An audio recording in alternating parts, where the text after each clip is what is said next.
Cada matí, en llevar-me, obro la finestra. Davant mi s'estén Sol Negre, un poble liberal i aspre, abans Rodamont, i avui aferrat a la seva mà i a la seva terra. El rellotge de l'Ajuntament és de campana i martell, i a sota té l'escut del poble, un sol de pedra negra. Les cases seuen al centre del pla, un pla llarg i sec, de conredís i ametllers, els quals, quan estan en flor, semblen un somni trist, perquè Sol Negre ha de ser verd brillant o de color de sol i terra.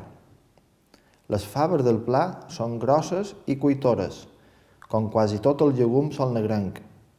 L'ordi i el blat també s'hi donen prou, però ni parlar d'hortalissa, que és poca i no gens costosa.